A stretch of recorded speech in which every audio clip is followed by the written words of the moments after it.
Hello everyone, welcome to my YouTube channel. तो आज मैं आपके लिए फिर से यूपी टेट के इम्पोर्टेंट टॉपिक लेकर के आई हूँ। तो आज हम ईवीएस के जो भी इम्पोर्टेंट टॉपिक हैं उनको देखेंगे, उनको क्लियर करेंगे। और आप यकीन मानिएगा कि यूपी टेट में ये जो मैं टॉपिक आपके लिए लेकर के आई हूँ, इन टॉपिकों से प्रश्न अवश्य ही बनते हैं। अब आपके पास मात्र 1 महीना बचा है और इस 1 महीने में अगर आपका मतलब कोई भी टॉपिक ऐसा छूटना नहीं चाहिए जहाँ से प्रश्न फिर आपका पेपर में आ जाए, आपके एग्जाम में आ जाए और फिर वो आपने नहीं पढ़ा हो। ठीक है, तो चलो शुरुआत करते हैं। और आप चैनल को सब्सक्राइब भी अवश्य कर लें, क्योंकि आपको सभी विषयों के और दोनों ही पेपरों के पेपर फर्स्ट और सेकंड सबके इम्पोर्टेंट टॉपिक आपको दिए जाएंगे। साथ ही साथ जल्द ही मैं आपको प्रैक्टिस भी कराऊंगी। तो देखो, सबसे पहला टॉपिक है आपका पर्यावरण कानून, आंदोलन और महत्वपूर्ण दिवस। यानी आपका जो भी पर्यावरण के जो भी कानून है, ठीक है, वहाँ से प्रश्न, यानी कौन कौन से कानून सरकार के द्वारा बनाए गए, यहाँ से प्रश्न आपका पूछा जाता है। प्रमुख आंदोलन है जैसे कि आपका चिपको आंदोलन है, ठीक है, ये सारी चीज़ें हैं। और महत्वपूर्ण दिवस, इनसे प्रश्न अवश्य ही यूपी टेट में पूछे जाते हैं। हर साल प्रश्न इस टॉपिक से बनते हैं। तो जैसे कि महत्वपूर्ण दिवसों में आपका विश्व पर्यावरण दिवस, ये 5 जून को मनाया जाता है। ओजोन परत संरक्षण दिवस, ये 16 सितंबर। विश्व जल दिवस 22 मार्च। आप चाहें तो स्क्रीनशॉट ले सकते हैं और आप अपने खुद के नोट्स बना सकते हो। पृथ्वी दिवस, ये 22 अप्रैल। जैव विविधता दिवस 22 मई। अंतर्राष्ट्रीय बाघ दिवस 29 जुलाई। ठीक है, ये आपके कुछ महत्वपूर्ण दिवस हैं। और भी दिवस हैं, वो आप अपने आप से स्वयं से पढ़ लें। ठीक है, अगर आप सेल्फ स्टडी कर रहे हो तब आपके लिए ये जो टॉपिक है वो महत्वपूर्ण भूमिका निभाएंगे। यानी आपको क्या क्या पढ़ना है ये सारी चीज़ें पता चल जाएंगी।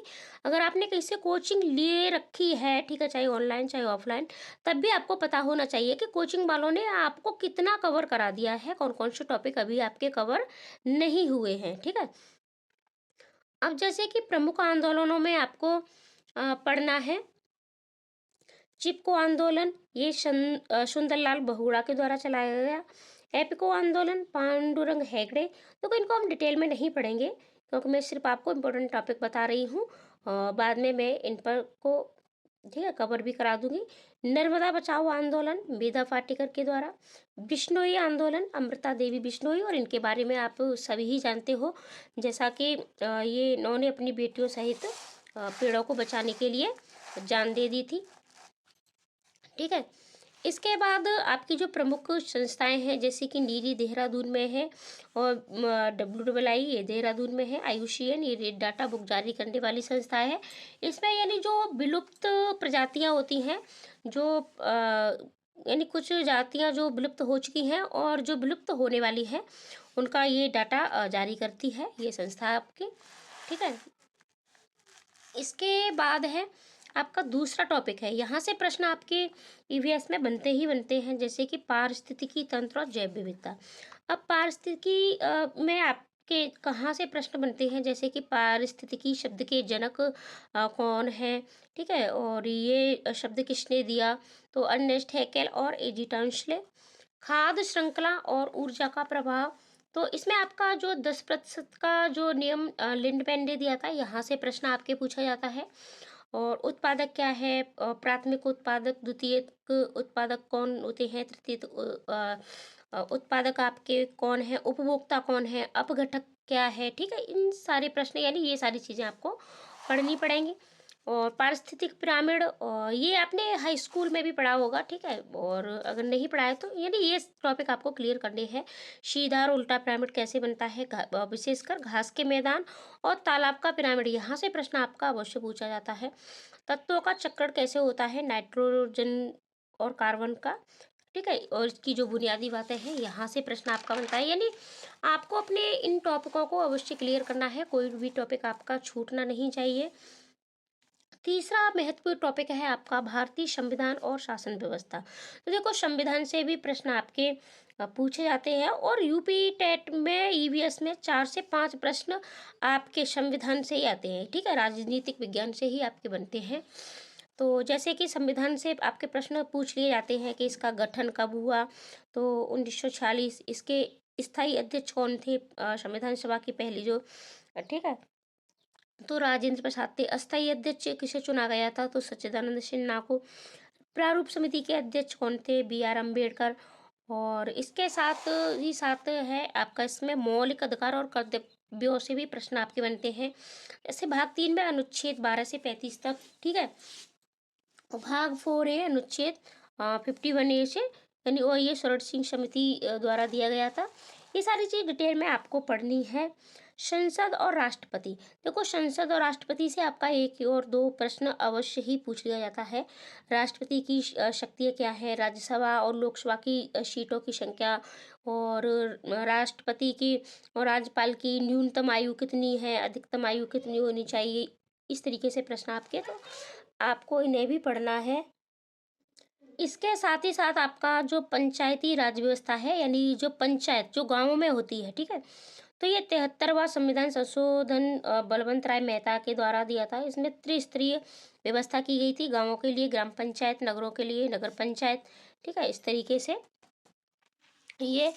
और इसके साथ ही साथ आपके जो राष्ट्रीय उद्यान है, वन्य जीव अभयारण्य है, और जीव मंडल रिजर्व, ये आपका चौथा टॉपिक है।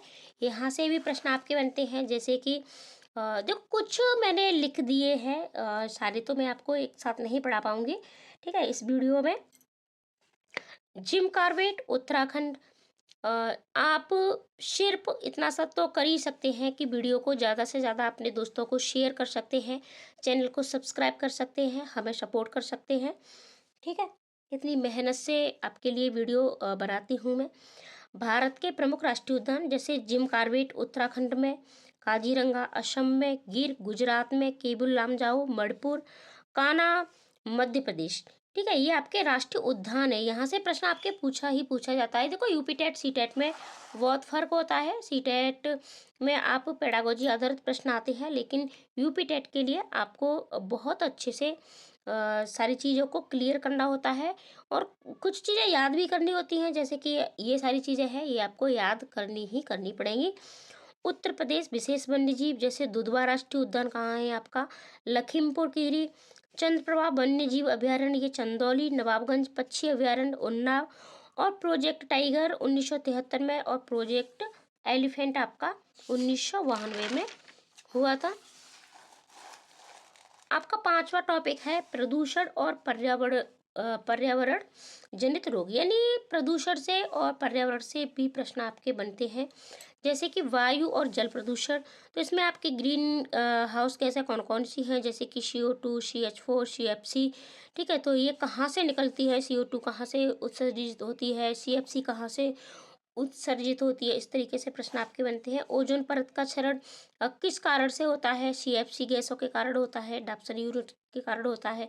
अम्लीय वर्षा क्या है और ये क्यों होती है, SO2 और NO2 के कारण होती है, ठीक है, इस तरीके से आपके प्रश्न पूछे जाते हैं। प्रदूषण से होने वाली बीमारियां, इन बीमारियों से आपका मान के चलिएगा कि एक प्रश्न अवश्य ही अवश्य आएगा, तो इन्हें आप रट लीजिएगा। कुछ बीमारियां मैंने लिख दी हैं। मीनामाटा रोग, पारा इटाइटाई रोग, कैडमियम, ब्लू बेबी सिंड्रोम, पानी में नाइट्रेट की अधिकता, और फ्लूओरोसिस, ये आपका फ्लोराइड के कारण होता है। और 6वां टॉपिक है आपका विज्ञान और भूगोल। भूगोल में जैसे कि आपकी भारत की नदियाँ पूछी जाती हैं। आपकी गंगा, इसकी लंबाई, इसकी चौड़ाई, सबसे बड़ी, सबसे छोटी, इस तरीके से। और उत्तर भारत की नदियाँ, दक्षिण भारत की नदियाँ, ठीक है, इस तरीके से आपके प्रश्न बनते हैं। गंगा, यमुना, गोदावरी, नर्मदा, ठीक है, गोदावरी, गोदावरी को दक्षिण की गंगा भी कहा जाता है, ठीक है। सौरमंडल, तो सौरमंडल में भी इसी तरीके से आपके प्रश्न बनते हैं कि सबसे बड़ा, छोटा, गर्म और चमकीला ग्रह, यानी ग्रहों से प्रश्न बनते हैं। सबसे बड़ा ग्रह कौन सा है, सबसे छोटा ग्रह कौन सा है, सबसे गर्म ग्रह कौन सा है, सबसे चमकीला ग्रह कौन सा है, पृथ्वी की बहन किस ग्रह को माना जाता है, और सौरमंडल में ग्रहों की संख्या कितनी है, इस तरीके से आपके प्रश्न पूछे जाते हैं। इसके साथ ही साथ आपकी भूगोल में पृथ्वी की आंतरिक संरचना, इसमें क्रस्ट, मेंटल और कोर से भी प्रश्न पूछे जाते हैं, यानी पृथ्वी के अंदर की चीज़ है, ठीक है। और वायुमंडल की परतों से भी प्रश्न आपके बनते हैं, जैसे क्षोभ मंडल है, समता मंडल है, मध्य मंडल है, आयन मंडल है, ठीक है, बहिर्मंडल है। ये सभी मंडल आपको पढ़ने पड़ेंगे। ओजोन परत किस मंडल में पाई जाती है, कौन से मंडल की कितनी लंबाई है, जैसे क्षोभ मंडल आपका 0 से 13 किलोमीटर, फिर समताप मंडल 13 से आपका 35 किलोमीटर तक, इस तरीके से। विज्ञान में आपके कुछ विटामिनों से प्रश्न पूछ लिए जाते हैं, जैसे स्कर्वी रोग किसकी कमी से होता है, विटामिन सी की, रिकेट्स विटामिन डी की कमी से, रतौंधी विटामिन ए की कमी से, और जल जनित रोग जैसे हैजा, टाइफाइड, यानी विटामिनों से भी आपके प्रश्न पूछ लिए जाते हैं। और जल में घुलनशील विटामिन और जल में अघुलनशील विटामिन, इस तरीके से। और इसके साथ ही साथ आप अपना सिलेबस भी अवश्य चेक कर लें, ठीक है, ईवीएस में। और अपना सिलेबस जिस तरीके से मैंने लिखा है, ये आपको बताया है, उस तरीके से ही आप उसको लिखें। हर एक टॉपिक को क्लियर करें और ज़्यादा से ज़्यादा पीवाईक्यू की प्रैक्टिस करें। वीडियो पसंद आई हो तो लाइक और कमेंट भी अवश्य करें।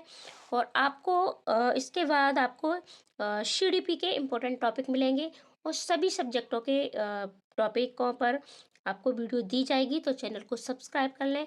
और सीटेट की भी तैयारी आपको चैनल पर कराई जाती है, तो आप सब्सक्राइब करना बिल्कुल न भूलें। प्लीज़ वीडियो को शेयर करें, सब्सक्राइब करें, लाइक करें, कमेंट करें। मिलते हैं ऐसे ही अगली वीडियो में। आज के लिए इतना ही, धन्यवाद।